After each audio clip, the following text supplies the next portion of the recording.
자, 오늘은 어여쁜 자야 일어나서 함께 가자 라는 제목으로 말씀의 은혜를 나누고자 합니다. 이제 3월 5일부터 내일 모레죠. 3월 5일부터 4월 19일까지 사순절 기간이고 4월 20일은 부활주일입니다. 자, 사순절은 우리 그리스도인들에게 최고의 사건인 그리스도의 죽음과 부활을 의미 있게 맞이하기 위해서 부활절 앞 40일을 그리스도인답게 절제하고 예수님의 십자가 고난을 묵상하는 시간으로 보내자는 의미에서 제정을 하게 된 것입니다. 하지만 몇몇 교단은 사순절을 지키지 않기도 합니다. 그러나 사순절을 안 지켜도 절대로 이단은 아니다라고 하는 거예요. 혹시 어떤 교단은 사도신경을 하지를 않습니다. 사도신경을 인정하는 것, 인정 안 하는 것은 아닌데 사도신경을 안 해요. 근데 사도신경을 안 해도 이단은 아니다라고 하는 겁니다. 참고로 여러분들이 그거를 알아두셔야 돼요. 어느 교회 가니까 사도신경을 안 하는데 이단 아닌가요? 그러는데 사도신경을 안 해도 이단은 아니고 사순절을 안 지켜도 이단은 아니다라고 하는 것입니다. 이 사순절은 왜 안 지키느냐, 안 지키는 교단들이 있느냐, 그 말을 들어보면 사순절이라고 하는 말이 성경에 없을 뿐더러 종교개혁 이전까지 고행을 너무 많이 강조하고 심하면 미신적인 행사로 전락되어서 칼빈과 같은 종교개혁자들이 반대를 했던 것입니다. 그래서 말씀 중심의 신앙을 훼손할 우려가 크다고 생각하여 일부 교단에서는 사순절을 지키지 않는다라고 하는 것입니다. 여러분들이 참고로 그거를 알아두시면 되겠습니다. 특히 이 사순절 기간에 일부 교단들 가운데는, 또 성도들 가운데는 이 사순절 기간에 너무나도 지나치게 금식을 강조하여 금식으로 자신의 신앙의 우월성을 강조하고 금식하지 못하는 사람을 정죄하는 역효과가 컸다라고 하는 것입니다. 어떤 분은 사순절 기간에 금식해야 합니까? 라고 물어보는 분이 있는데 그런 거 나한테 물어보지 마세요. 왜? 나도 사순절 기간에 금식을 안 하는데 나도 안 하면서 금식하시오 그럴 수가 없잖아요. 그죠? 그렇지 않습니까? 저도 사순절 기간에는 금식을 안 해요. 어떤 분은 그래요. 목사님 가운데도 장 목사님 사순절 기간인데 금식 한번 안 하느냐고 그러는데 저는 젊었을 때는 많이 했거든요. 저도. 근데 지금 한 끼만 안 먹어도 당이 떨어져가지고 손이 막 중풍 걸린 것처럼 떨어요. 그러니까 금식을 할래 할 수도 없어요. 그죠? 그런데 장 목사님 왜 금식을 안 하느냐고 이러면서 마치 자기는 거룩한 목사인 거 뭐냐. 금식 안 하는 나는 괜히 이상하게 깨갱거리고 나는 왜 금식해야 되는데 이런 문제들이 발생하게 되는 거예요. 그러나 사순절 기간에는 우리가 죄를 짓지 않고 우리가 주의 말씀을 따라서 거룩하게 살고 의롭게 살고 율법을 지키며 살고 예수를 잘 믿으며 산다고 하는 그런 예수님의 그런 기억에 담겨진 고난 속에서 예수님의 이 기억에 담겨진 그러한 절기를 우리가 세상 향락에 젖어들지 않냐고 신앙생활을 잘하자고 하는 그런 의미가 있는 것이지 금식을 하느냐 안 하느냐라고 하는, 그리고 금식하는 자가 의롭고 금식하는 자가 불의한 자다, 이거는 잘못됐다라고 하는 거예요. 성경에 보세요. 여러분, 바리새인들이 금식을 얼마나 잘했습니까? 그러나 그럼에도 불구하고 예수님은 그들을 의롭다고 인정하셨습니까? 그렇지 않거든요. 여러분, 그죠? 그러니까 금식이 의로운 거하고 죄하고는 상관이 없다라고 하는 거예요. 그래서 저는 굳이 사순절 기간에 금식을 안 해도 된다, 이렇게 생각을 합니다. 성도는 사순절 기간뿐만 아니라 평생 그리스도의 고난과 십자가를 바라보며 나아가는 것입니다. 이게 여러분 사순절 기간에도 의미 있는 것이고 평생 그리스도의 고난과 십자가를 바라보며 나아가는 것이다 라고 하는 거예요. 그러나 우리는 이 사순절 기간을 통하여 더욱 예수 그리스도를 따라가는 기회로 삼고자 하는 것입니다. 그리스도인은 말 그대로 예수님을 사랑하고 그리스도의 제자고 그리스도의 사람이라는 말인데, 그렇다면 우리 그리스도인은 당연히 예수님께서 가신 길을 가야 되는 거예요. 그렇지 않습니까? 예수님께서 가신 길을 걸어가야 이게 진짜 그리스도인이다라고 하는 것입니다. 그래서 오늘 말씀의 제목을 내 어여쁜 자야 일어나서 함께 가자라는 제목을 잡고 우리가 잠시 은혜를 나누고자 합니다. 자, 우리가 이 세상을 살아가면서 믿음 생활하는 것은 결코 쉽지가 않습니다. 내가 의지가 부족한 것도 있지만 의지가 아무리 강해도 믿음으로 살지 못하도록 방해하는 사탄이 있기 때문에, 세상의 유혹에 심하기 때문에 믿음으로 승리하며 살아가는 것은 쉽지 않다라고 하는 것입니다. 그러면 어떻게 해야 될까요? 오늘 말씀대로 예수님을 사랑하고 예수님과 함께 가면 되는 것입니다. 예수님께서 가신 그 길을, 예수님의 발자취를 따라가면 되는 것입니다. 누군가가 여러분을 사랑하면 따라다니지 않겠습니까, 여러분? 그렇잖아요. 간혹 결혼한 분들의 이야기를 들어보면 남편이 지금의 남편이 하도 귀찮게 따라다녀서 기도했다고 하는, 결혼했다고 하는 분이 있더라고요. 얼마나 귀찮게 따라다니는지, 제발 결혼해달라고, 나랑 같이 살자고 하면서 따라다니더래. 귀찮게 따라다니더래요. 심지어 어떤 분은 나랑 결혼 안 하면 나 막 죽겠다고 막 물에도 뛰어드는 사람이 있다고 그러더라고요. 그래서 사랑하니까 같이 있고 싶으니까 그래서 결혼했다고 하는 사람도 있습니다. 사실은 저도 우리 집 사람을 만나고 부산까지 따라가가지고 결혼하자고 그렇게 데리고 온 거예요. 얼마나 좋았으면 여러분 부산까지 따라가겠습니까? 하긴 요즘은 글로벌 시대가 돼가지고 미국까지도 따라가고 중동 케냐까지 따라가가지고 결혼한 사람도 있더라고요. 피부가 거무잡잡한 사람하고 케냐 분들은 이 피부가 검잖아요. 그죠? 근데 우리 한국 남자가 그 케냐까지 가가지고 얼마나 아가씨가 좋았으면 나랑 결혼하자 해가지고 따라다녔겠냐라고 하는 거죠. 그죠? 그러니까 여러분, 사랑하면은 그렇게 따라가고 싶고 사랑하면은 같이 하고 싶은 거예요. 자, 세상에서 제일 높은 산이 어느 산입니까? 에베레스트 산이죠. 그죠? 8,000m가 넘는 높은 산입니다.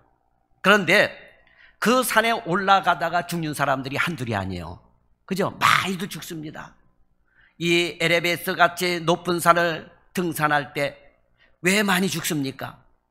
여러 가지 추위에 얼어 죽는 분들은 거의 없지만, 그러나 등산을 하다 보게 되면 제일 무서운 게 있는데 크레바스라고 하는 거래요. 크레바스. 크레바스는 이 갈라져 있는 산에 눈이 너무나도 많이 쌓여가지고 이게 덮여 있으니까 안 보인대요.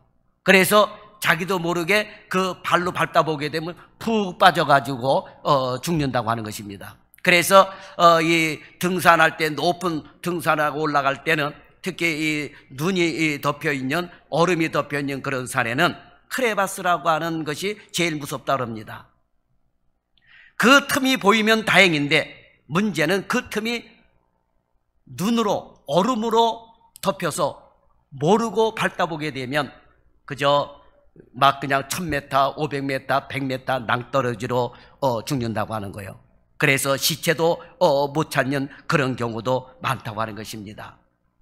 그래서 이 등산할 때 제일 중요한 것은 선발대장이라고 있어요. 먼저 갑니다. 먼저 앞에 가요. 그러면 후발자는 어떻게 합니까? 그 선발대장의 발자취를 따라가면 되는 거예요. 그대로 밟고 따라가면 되는 겁니다. 그러면 뒤따라가는 분은 어떻게 해요? 안전한 것입니다. 그리스도인이 이 세상에서 안전하게 믿음으로 살아가는 길도 마찬가지입니다. 안전하다, 평안하다 생각하고 자기 멋대로 살다가는 언제 마귀의 밥이 될지 모르는 것입니다.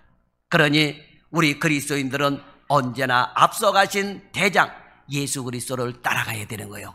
예수 그리스도를 따라가야 되는 것입니다. 그래야 이 세상에 빠지지 않고 그리스도인답게 멋있게 살아갈 수가 있는 것입니다. 지금도 내가 바르게 왔다고 생각해도 뒤돌아보면 많이 틀려 있는 것을 보게 됩니다. 그래서 지금까지 신앙생활에 오면서 잘못 가고 있다고 한다면 기준이 되는 주님께 맞추어 그리스도의 발자국에 내 발을 맞추어서 다시 출발해야 된다라고 하는 것입니다.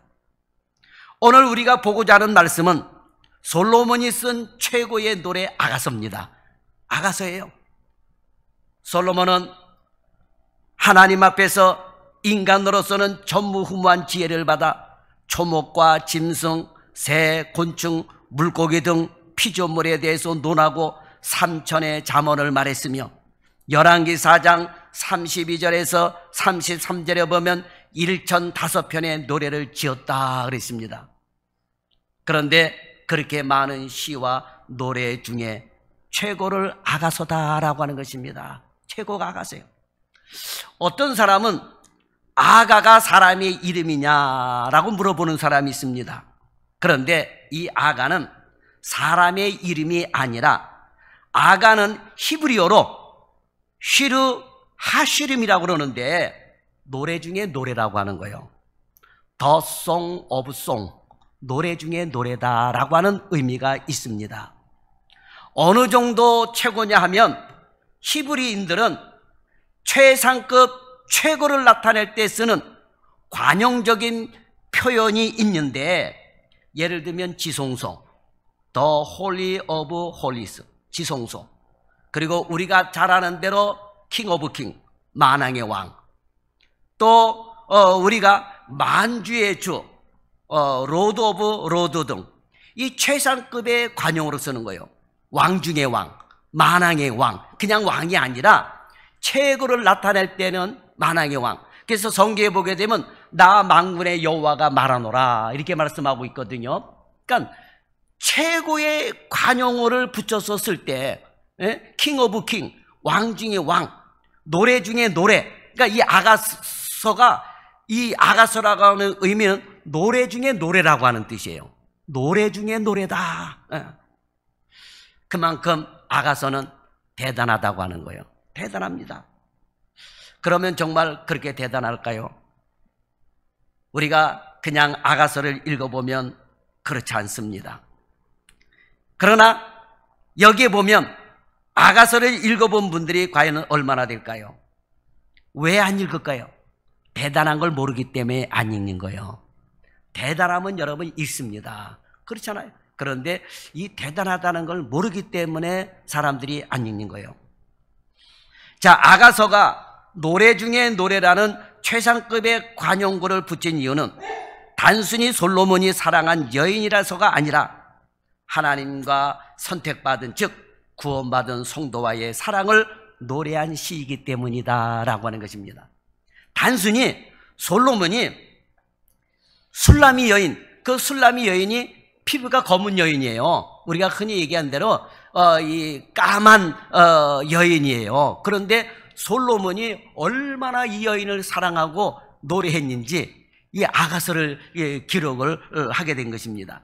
그래서 이 아가서는 인간의 언어로 연인 간의 사랑을 묘사하고 있지만 그런데 이것은 하나님과 하나님의 백성 간의 사랑과 그림과 연합을 묘사하고 있다라고 하는 것입니다.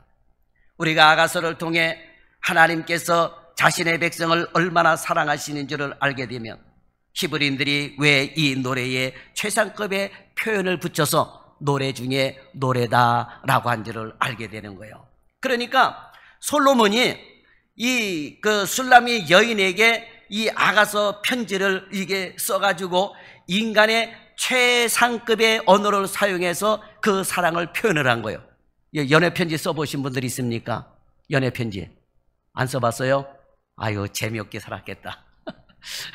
저는 중학교 1학년 때 연애 편지들 바라보기도 하고 쓰기도 해서 사춘기 때 오게 되니까. 그러면 연애 편지 쓸 때에 여러분 대충 씁니까? 막 씁니까? 어떻게 해요? 최상의 언어를 갖다 쓰는 거예요. 좋은 시도 한 편 갖다가 여러분 쓰는 거예요. 여러분 그렇지 않습니까? 그러면서 어떻게 하든지 그 글을 통해서 그 마음에 감동을 주고 내 사람으로 만들까 하고 여러분 그러면서 편지를 쓰잖아요. 요즘은 뭐 편지라고 하는 걸 안 쓰니까 휴대폰하고 문자를 다 보내는데 여러분 그렇지 않죠. 옛날 편지 쓰는 거하고는 여러분 감동이 다르죠. 그죠? 그러니까 솔로몬이 술람이 여인에게 쓴 그 내용, 최상급의 노래를 썼는데 이게요, 하나님께서 우리 인간을 향한 그런 마음을 가지고 인간에게 주신 서신이다라고 하는 거예요. 오늘 본문 아가서는 솔로몬 왕과 술람이 여인과의 관계에서 꽃처럼 피어나는 솔로몬 왕의 사랑의 시인 것입니다. 솔로몬의 1전 5편의 시 중 가장 아름다운 시로 노래 중에 노래가 바로 아가서라고 하는 것입니다. 아가서는 하나님과 선택받은 백성의 사랑을 강조하는데 이를 예수님과 대비시켜 보면 예수님께서 우리를 얼마나 사랑하셨는지를 알 수 있게 되는 대목이다라고 하는 거예요. 죽기까지 우리를 사랑하셨던 것입니다. 특히 아가서는 주님과 주님의 사랑하는 교회와의 한 관계를 노래하고 있는 시라고 전통적으로 해석하고 있고 또 그렇게 받아들여지고 있는 것입니다. 다시 말하면 이 아가서는 예수님과 대비시켜 보게 되면 예수님과 교회의 이 사랑의 관계를 이렇게 묘사를 하고 있다라고 하는 것입니다.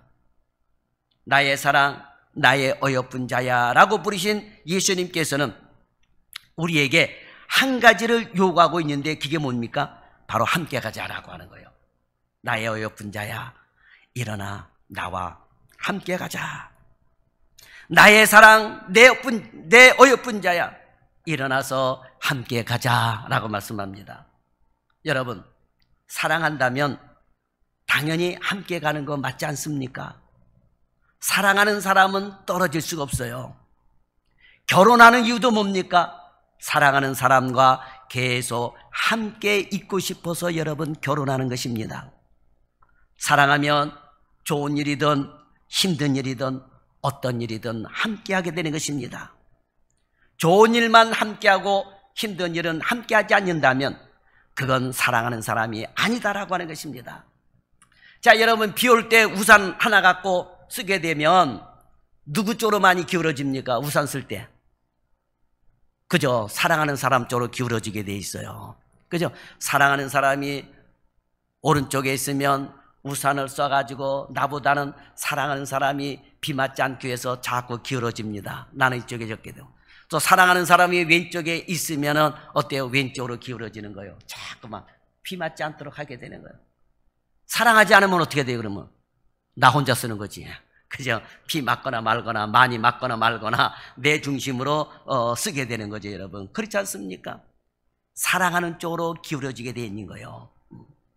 자, 부부가 살다가 힘들면 부부는 똑같이 힘이 듭니다. 그런데 사랑하는 사람이 더 힘들어 보이고 더 안쓰러워 보이는 것입니다. 사랑하면 여러분 그러는 거예요. 사랑하면 그렇습니다. 그전에 저도 많이 아파보고 또 일어나 보게 됐는데 제가 아파서 끙끙대면은 우리 집사람이 이런 말 저런 말 또 위로하고 뭐 먹을 것도 챙겨주고 그럴 때가 있어요. 그럴 때에 내가 아프면서 끙끙대면서 당신이 나 아픈 거 아냐 이렇게 내가 물어보고 얘기를 하면 우리 집사람이 그래요. 당신이 그렇게 아파하니까 나는 마음이 아프지 그래요. 그렇죠? 이게 여러분 부부예요. 그렇죠? 몸은 뭐 내가 아픈데 뭐 똑같이 몸은 안 아프더라도 사랑하는 아내나 남편이 아파서 끙끙 앓아눕게 되면 한쪽은 마음이 너무 아픈 거예요, 여러분. 그렇지 않습니까? 사랑하면 그런 것입니다. 자, 그런데 나를 사랑하시는 하나님께서 나에게 이렇게 함께 하시자라고 말씀을 합니다. 그러면 힘든 일, 어려운 일, 고난의 길로 가시자는 걸까요? 주님께서 가시자고 하는 길은 힘든 길이 아닙니다. 주님께서 함께 가시는 그 길은 여러분 행복한 길입니다. 그런데 우리의 눈으로 보기에는 힘든 길일 수가 있습니다. 고난의 길일 수가 있어요. 그런데 실제로 주님과 함께 가는 길을 걸어가면 힘들지 않습니다. 왜냐하면 내가 가는 길을 주님과 함께 가면 주님께서 다 닦아 놓으셨기 때문이다 라고 하는 것입니다. 자, 오늘 본문 11절과 12절에 보세요. 겨울도 지나고 비도 그치고 지면에는 꽃이 피고 새가 노래할 때가 이르렀는데 비둘기의 소리가 우리 땅에 들리는구나 그랬어요. 겨울도 지나고 비도 그쳤다 합니다. 그리고 꽃이 피고 새가 노래할 때라고 합니다. 주님과 함께 가는 길은 꽃길인 것입니다. 여러분, 여러분의 인생이 꽃길이 되기를 원하십니까? 그러면 주님과 함께 가는 게 꽃길이요, 여러분. 그죠? 어떤 분은 그러더라고요. 아무개는 남편 잘 만나서 남편이 돈을 잘 벌어다 주니까 꽃길만 간다고. 근데 여러분, 남편이 돈 많이 벌어다 준다 그래서 그 아내가 꽃길만 갈까요? 그렇지 않아요, 여러분. 돌밭길 가는 사람 많아요. 가시밭길 가는 사람 많습니다. 그렇잖아요. 예. 그런데 여러분, 주님과 함께 가면 정말 인생의 꽃길을 가게 되는 거예요. 꽃처럼 향내나는 길을 걸어가게 되는 것입니다. 주님과 함께 가는 동안 주님께서 힘의 균형을 주님께 맞춰 놓으시고 주님께서 다 짊어지고 가시기 때문에 우리는 힘들지 않다라고 하는 것입니다. 간혹 어린아이를 데리고 가다 보면 짐은 아빠가 다 들고 가는데 애는 걸어만 가는데 힘들다고 그럴 때가 있어요. 그죠? 할아버지 힘들어 그래요. 지는 빈손으로 가는데, 그죠? 할아버지는 자전거 끌고 가고 배낭도 메고 가고 간식 먹을 것도 갖고 가는데 지는 빈손으로 달달달달 가면서 할아버지 힘들어 그래요. 우리 그리스도인들도 마찬가지예요, 여러분. 자, 우리 주님은 마태복음 11장 28절에 보면 수고하고 무거운 짐진 자들아 다 내게로 오라 내가 너희를 쉬게 하리라 말씀하셨습니다. 예수 믿고 예수님과 함께 가는 길은 힘든 길이 아니요, 함께 가면서 우리에게 무거운 짐을 맡기시는 분이 아니다라고 하는 거예요. 마음이 온유하고 겸손하신 주님은 우리와 함께 멍에를 메고 함께 가기를 원하시는데 우리가 지고 가는 멍에는 쉽고 그 짐은 가볍다라고 말씀을 하고 있습니다. 제가 처음 결혼해서 제주도에 신혼여행을 갔는데 요즘은 그 장면을 볼 수가 없는데 신혼여행 갈 때 한 거의 40여 년 전 이렇게 갈 때 제주도에 가보니까 무거운 짐은 여자들이 들고 다니더라고요. 야, 남자가 보니까 여기는 완전히 그냥 그 남자들 천국이야. 왜? 무거운 짐은 여자가 들고 가고 남자는 뒷짐지고 서서히 따라가요. 부러워요, 안 부러워요? 여자들이 볼 때는 분노할 일이지만 그러나 남자 입장에서 볼 때는 또 편안한 마음이 될 수도 있겠죠. 편할 수도 있겠죠. 그러면 왜 제주도에는 뭐가 많다고 그랬죠? 예? 그죠? 여자가 많다고 그러잖아요. 왜 여자가 많을까요? 예? 남자들이 밭에 나가서 어부 생활을 많이 하니까 이 풍랑을 만나서 많이 죽었대요. 많이 죽었답니다. 그러니까 집에 있는 동안에는 당신은 편히셔. 내가 밭일해서 내가 먹여 살릴게. 당신은 힘들잖아. 그러니까 제주도에는 남자들이 많이 죽으니까 여자들이 그렇게 할 수밖에 없는 거예요. 그 문화를 그래서 이해를 하게 된 거죠. 결코 좋은 일은 아니지만, 그래서 육지에 있을 때만이라도 부인들이 내가 일할게. 당신은 편히 쉬고 편히 먹고 편히 놀고 그 다음에 이제 고기 잡으러 나갈 때는 나가게 되는 거죠. 그러나 배 타고 나가면 언제 죽을지 모르잖아요. 그러니까 남자들을 귀하게 여기고 부인네들이 힘든 일을 하는 게 사랑하니까 여러분 그런 거죠. 또 제가 베트남에 그전에 여행 갔을 때 들은 이야기입니다만은 지금도 베트남인은 남자가 50대 60대 되신 분들은 집에서 빈둥빈둥 놀고 먹어도 부인이 구박하지 않는데요. 젊은 애가 빈둥빈둥 놀고 먹으면 야단하고 그러는데 50대, 60대, 70대 먹은 노인네들이 집에서 빈둥빈둥 놀고 먹어도 구박을 안 한답니다. 그 이유가 뭐냐면 나라를 지키기 위해서 목숨을 걸고 싸우고 가족들을 지켰기 때문이라고 하는 거예요. 그 가족을 사랑하니까, 그러면서 전쟁터에 나서 목숨을 걸고 싸웠으니까 이제 남은 삶이라도 당신은 편하게 살라고 하면서 부인들이 나가서 일을 한대요. 부인들이 나가서 우리 한국은 지금 그렇게 되면 큰일 나죠, 그죠? 그러니까 사랑하니까 지켜주고 싶은 거예요. 남편을 사랑하니까 지켜주고 싶은 거예요. 그러니까 당신은 그동안 젊었을 때 전쟁터에 나가서 목숨을 걸고 싸우지 않았느냐? 그러니까 당신은 이제는 남은 삶이라도 편하게 살라고, 내가 남편 책임지겠다고 이러면서 남편들을 벌어먹여 살린대요. 야, 참 그런 의미가 있더라고요. 자, 여러분, 사랑하면 그러는 거예요. 사랑하면은 목숨을 걸고 지켜주고 싶고, 사랑하게 되면은 뭐요? 남편이 집에서 좀 놀아도 그동안에 고생했으니까 내가 벌어먹여 살리게 하면서 서로 이렇게 위하고 사랑하게 되면 그러는 것입니다. 오늘도 주님은 우리에게 함께 가자 그럽니다. 주님께서 함께 가자는 그 길로 가면 절대로 여러분 힘들지 않습니다. 절대로 힘들지 않아요. 왜? 내 인생의 무거운 멍해짐을 주님이 짊어지시기 때문이다 라고 하는 것입니다. 자, 여러분, 우리가 어린 자녀들을 데리고 소풍을 가도 마찬가지요. 무거운 짐은 누가 들고 갑니까? 부모가 들고 가는 거예요, 여러분. 어린아이가 자기 배낭을 메고 가더라도 거기에 먹을 것 조금씩 넣어주지, 먹을 것이 귀하다고 먹을 것 잔뜩 메어주고 여러분 짊어져 봐요. 애가 짊어지고 갈 수 있습니까? 짊어지고 못 가는 거예요. 짊어지고 가도 어떻게 해요? 예쁜 배낭에 그저 자기 먹을 거 물통 하나 뭐 이렇게 해서 이렇게 짊어지고 가게 하고, 나머지 무거운 거는 부모가 들고 가게 되는 거예요, 여러분. 그런데도 가다 보면 자식이 힘들다고 할 때가 있잖아요. 그러면 부모 마음 어떻게 해요? 그것조차도 부모가 짊어지고 가게 되는 것입니다. 여러분, 우리 인생도 마찬가지요. 주님께서는 수고하고 무거운 짐진 자들아 다 내게로 오라, 내가 너를 편히 쉬게 하리라 말씀하셨습니다. 그런데 주님 앞에 나오질 않았습니다. 그리고 자기 인생의 무거운 짐을 짊어지고 가다가 주저앉고 눈물 흘린 사람들이 얼마나 많습니까? 사실 저도 제 삶을 돌아보게 되면 진짜 무거운 짐은 주님이 다 짊어지고 오신 거예요. 나는 그냥 오기만 한 거예요. 그런데도 힘들다고 투덜투덜 댈 때가 많았다라고 하는 것입니다.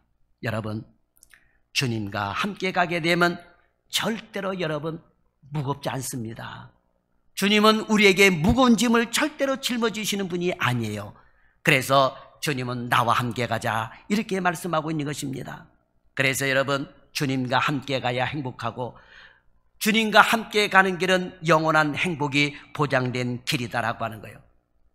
그러면 주님께서 어디를 함께 가자고 하시는 것일까요?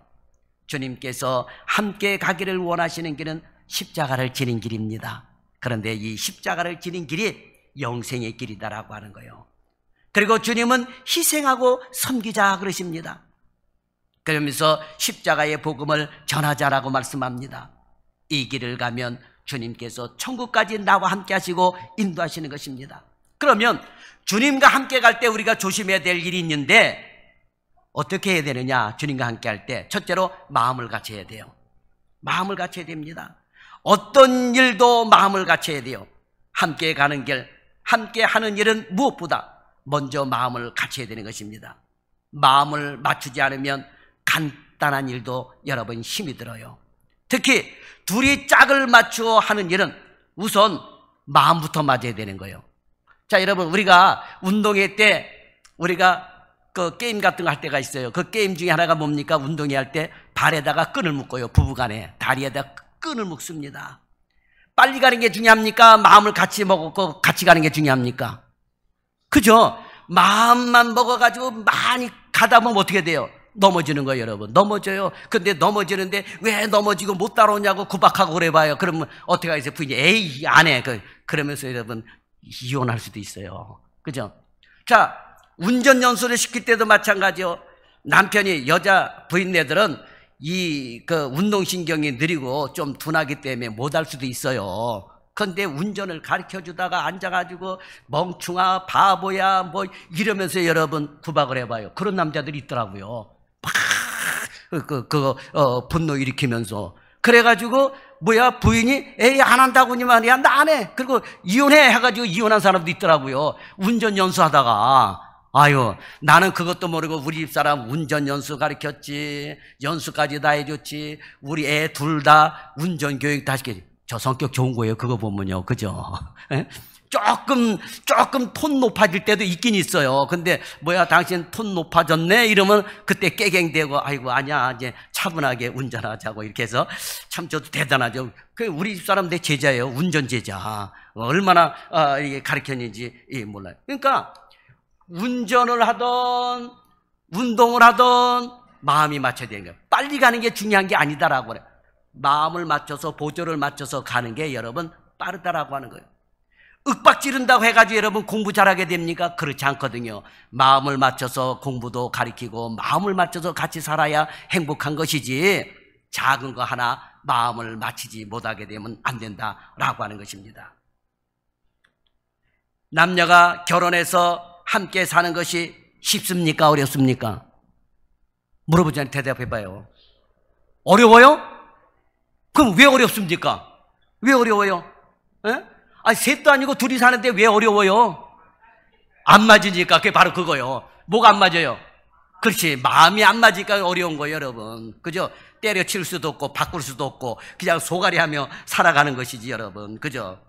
단둘이 살아도 힘든 이유는 마음이 안 맞으니까 여러분 힘이 든 거예요. 남녀가 다르고 성격이 다르고 살아온 환경이 다르니 당연히 안 맞죠. 누구라도 여러분 안 맞습니다. 그러니 서로 맞추려고 하는 노력이 있어야 되는 것입니다. 오늘 본문 16절에 보세요. 내 사랑하는 자는 내게 속하였고 나는 그에게 속하였도다 라고 말씀을 하고 있습니다.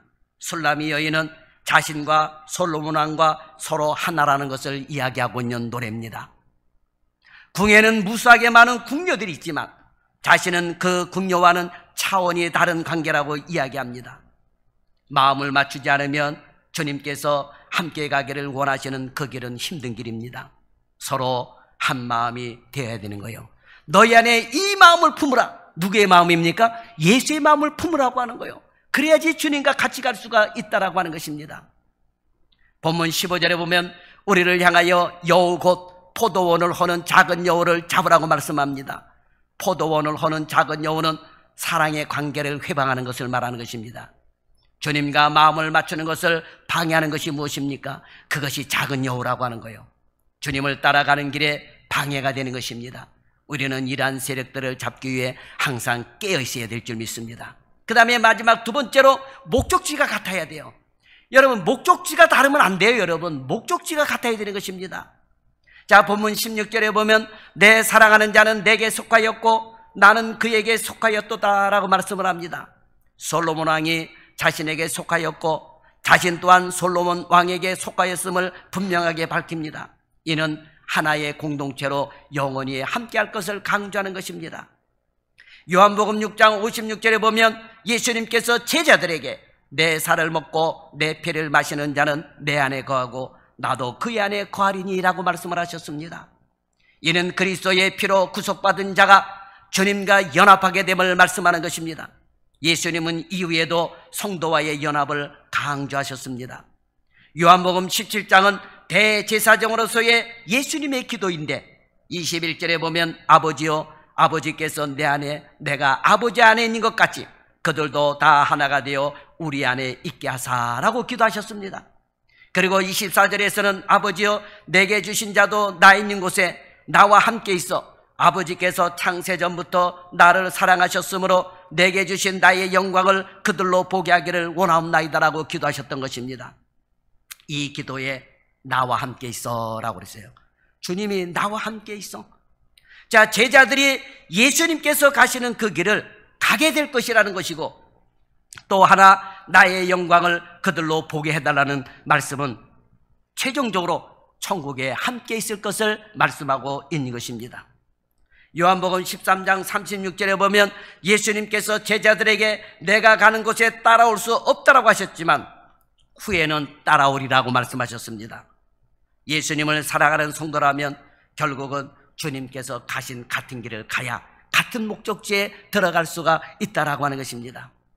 지금은 믿음이 부족해서 세상을 따라가고 내 생각대로 살 때가 많지만 주님께서 우리를 붙들어 주시고 성령께서 힘을 주셔서 결국은 주님께서 가신 길을 함께 가게 될 것이다라고 주님은 기도해 주셨던 것입니다.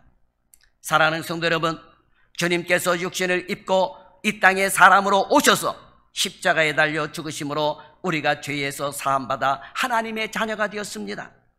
우리는 이것을 절대로 잊어서는 안 돼요. 그것을 잊지 말자고 교회는 십자가를 걸어놓게 된 것입니다.